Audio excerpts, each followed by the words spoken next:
Well, Matt Visley, this will be a really quick one, but since some people have asked, I want to walk you through how I do campaign notebooks.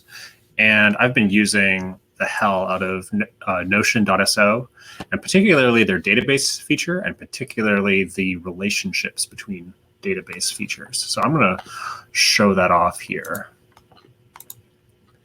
All right, so this here is my GM notebook. Unkudada is the name of my Invisible Sun campaign. I made this little custom banner thing.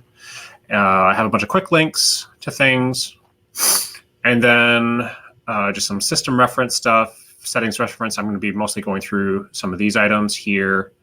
I have some other resources. This is a poem that I wrote for the campaign. And then I have a whole list. So here's the current. We have a couple different views here, but I'll just go to season 1.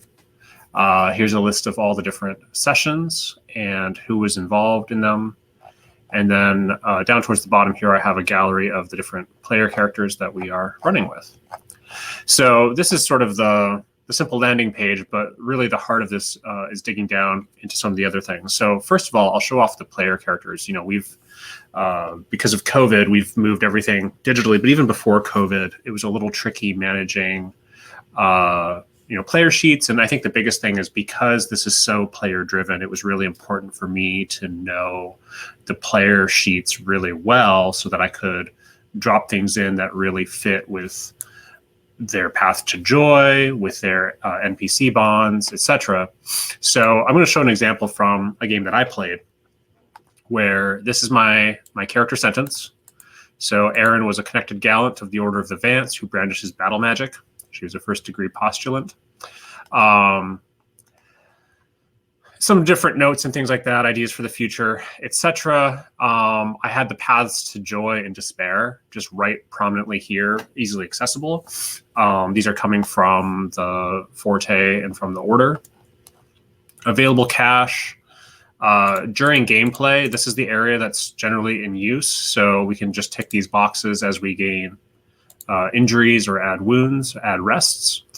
And then similarly, having the base values for all the stats and then just modifying the current Bene, current Vex, etc.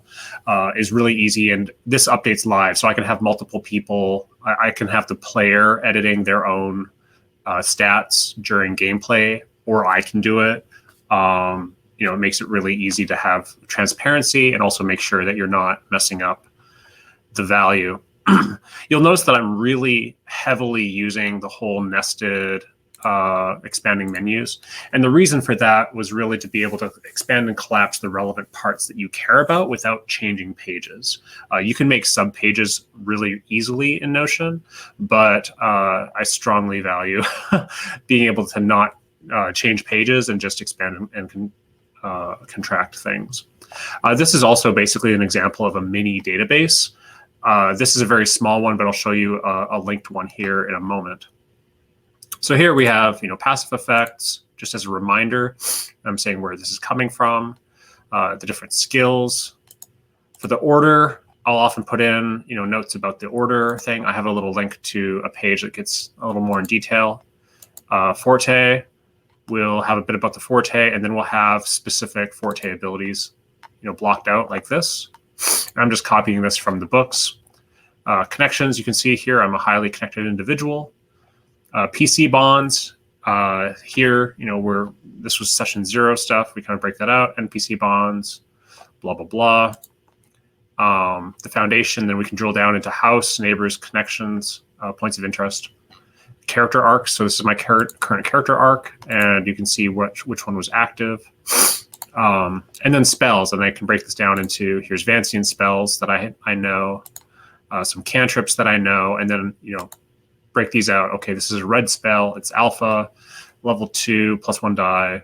Here's the description. Really easy. Ditto for secrets. Right now I don't have any. Ephemera objects. Here I had 3, I used this one. I kept it around for reference. But same kind of deal as the spells. So you just have the form and any depletion. And then shadow notes. And the XP log here is a good example of I'll show you the actual XP log database in a moment, but basically showing, what did I get XP for? What type of XP was it? What session did I get? For my campaign, it's actually built out a little bit further. So if we look here, you'll see that for any given point of XP, I'll see what type it is, who the character is. There's a little bit of redundancy here because I had an old version and then a new version, whether or not it was spent and what it was spent on. So I basically can track, like, why was this given? What was it spent on? Because the XP is so distinctive in the game. And I'll do this also for things like hidden knowledge and wicked keys. So that's the character sheets. So when I'm running the game, I'll have the character sheets for all my players up and at the ready so that I can easily toggle and see, this player has used 3 of their 4 rests. This player, is out of sortilege, whatever. It's very easy to see that stuff. And then afterwards, in between sessions, it's very easy for them. I'll filter the XP log so that it's only showing unspent XP by default. And so that way they can just quickly look and be like, oh, this, I have 6 acumen and I have 2 joy. It's very easy for them to look at. For the more organizational stuff, so because I'm super perverse, I created my own calendar. So here's an example of a calendar that I made. Let's do, it's not a 7-day calendar, so I can't use the built-in calendar structure.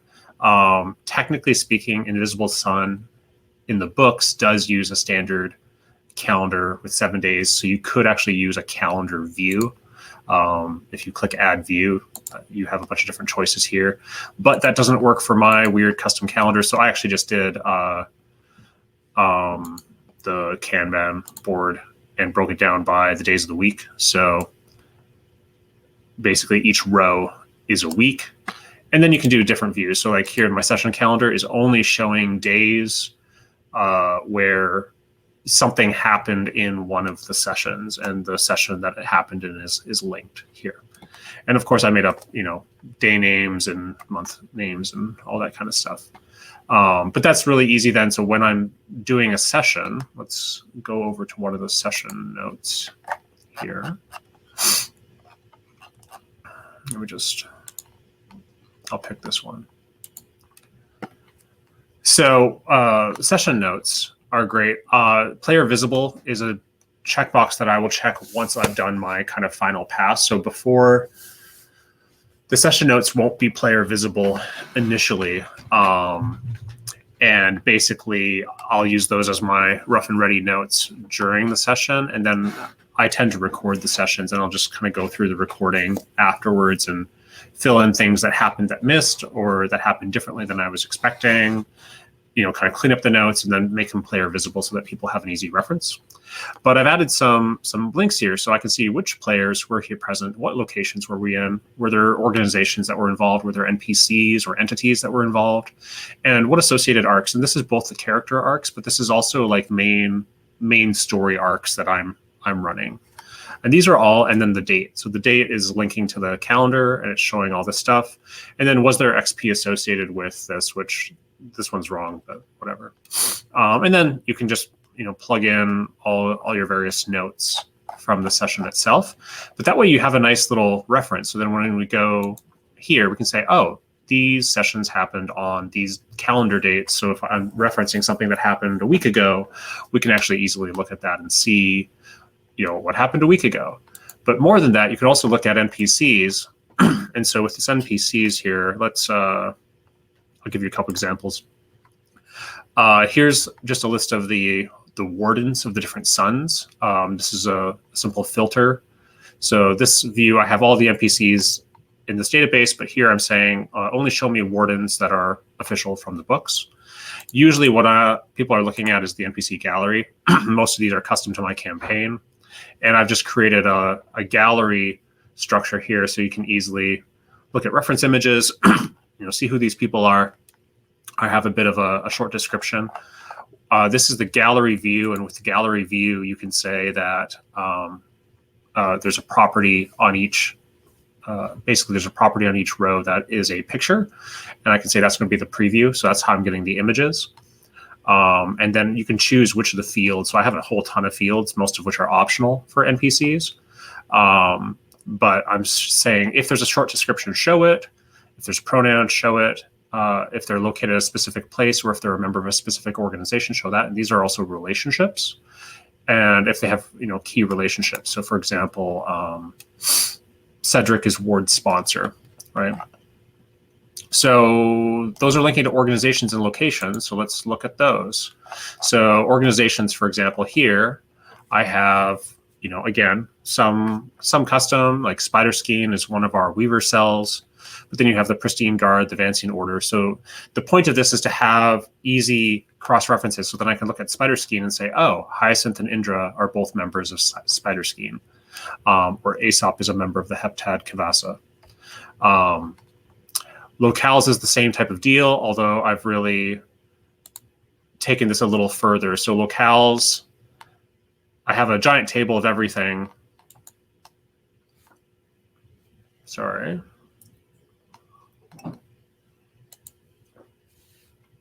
This is what happens when you have too many windows open. Let's just close that one and try again. All right, so some of these are very simple, but I've broken it down. So in the table of everything under the covers here, you can see I have a whole bunch of, the sun, the city, the district, the borough, tags, etc. I'm almost never using that view. So if I can look at the suns and just get a broad view of, if there's maps, I've thrown the maps in there. And then within each sun, so for example, if I want to look at the blue sun, here's a quick list of things. I haven't tagged most of these because we just haven't done much on the blue sun yet. It makes sense to drill a little deeper into places like Saturnine. So for Saturnine, I have a breakdown of all the districts, which is going to yell at me right now.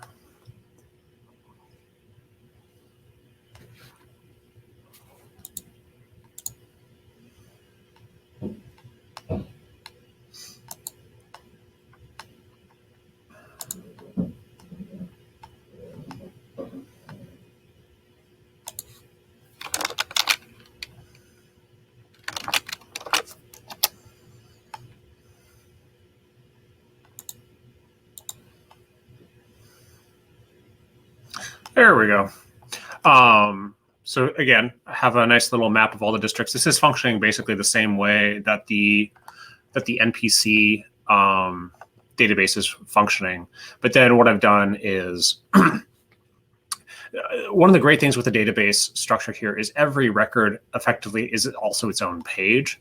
So for example, you can click on any one of these and just add any content that you want, completely independent to whatever is linked to it. But the linking is really where you get the high value. So if I go to Fartown, for example, a lot of these are, some of these are coming from my campaign, but a lot of these are also coming from the books. So like Grin's Grammary, the Vancian Campus. But then I've drilled it down. So I've actually made all the boroughs of Fartown here, given them names. And then some of these we're actually running with fairly significantly. So for example, the Stamwent's Parade is one of my key locations.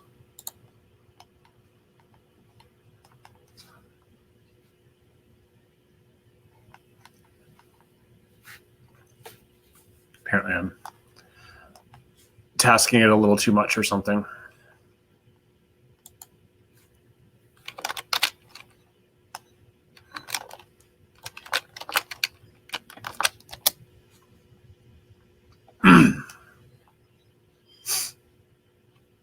There we go. So here as you can see, there's a bunch of residences and a bar. And here I've linked like who the NPCs are at each residence, a short description as relevant, etc. And so then this becomes something really easy where if I go to an NPC, I can see, let's go to Angela Jones. Here's Angela. I can see where she's located at. I can see, what sessions that she's appeared in, because all of these relationships are bidirectional. So you get a lot of, it's really easy to then, your players say, hey, I want to go to the Marquee Quarter. You go, great. I can quickly look and see who are the NPCs in the Marquee Quarter that I've already done or that I've pulled in from the books, etc.